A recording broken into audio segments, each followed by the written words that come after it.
చాలా మందికి cardiac arrest and అదే హార్ట్ అటాక్, హార్ట్ ఫెయిలియర్ ఇవన్నిటికీ డిఫరెన్స్ తెలియదు. అన్నిటికీ ఒకటే టర్మ్ హార్ట్ అటాక్ అంటారు.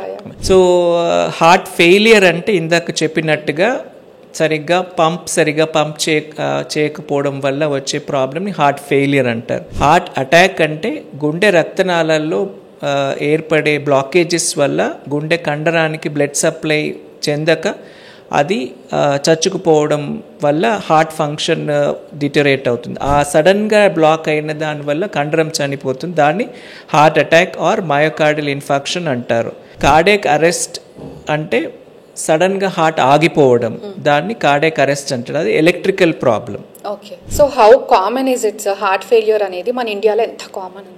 చాలా మంది అనుకుంటారు హార్ట్ అటాక్ గురించి ఆలోచిస్తారు, కానీ హార్ట్ ఫెయిలియర్ గురించి అంతగా అవేర్నెస్ లేదు. మన ఇండియాలో ఆల్మోస్ట్ 8 to 10 million అంటే 80 lakhs to 1 crore people have this problem of heart failure.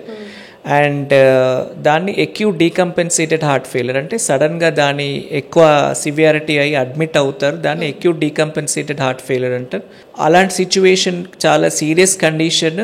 మన ఇండియన్ స్టాటిస్టిక్స్ పరంగా ఆల్మోస్ట్ 10% పీపుల్ మళ్ళీ ఫస్ట్ 1 weekలో రీఅడ్మిట్ అయిపోతారు. కొంతమంది 90 daysలో రీఅడ్మిట్ అవుతారు.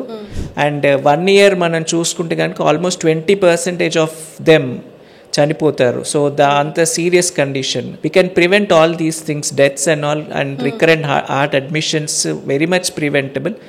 ఇదంతా అవేర్నెస్ లేని వలన కొంచెము, ప్లస్ ఫైనాన్షియల్స్ కన్స్ట్రెయింట్ వల్ల వాళ్ళు సరిగ్గా టాబ్లెట్స్ తీసుకోకుండా ఫ్రీక్వెంట్ విజిట్స్ రాకుండా ఉండడం వల్ల ఇండియాలో చాలా కామన్ ఈ డెత్స్ కానీ ఫ్రీక్వెంట్ అడ్మిషన్స్ కానీ. కంపేర్ టు వెస్ట్ ఆల్సో మనకి ఇండియాలో చాలా యంగ్ ఏజ్లో హార్ట్ ఫెయిల్యూర్ వస్తుంది. అండ్ మళ్ళీ హార్ట్ ఫెయిల్యూర్ రావడం కూడా, అడ్మిషన్ అవ్వడం కూడా ఇండియాలో చాలా కామన్. ఎందుకంటే వాళ్ళు మెడిసిన్స్ రెగ్యులర్గా తీసుకోరు అండ్ ఫాలో అప్కి రెగ్యులర్గా రారు, what ever may be the reason.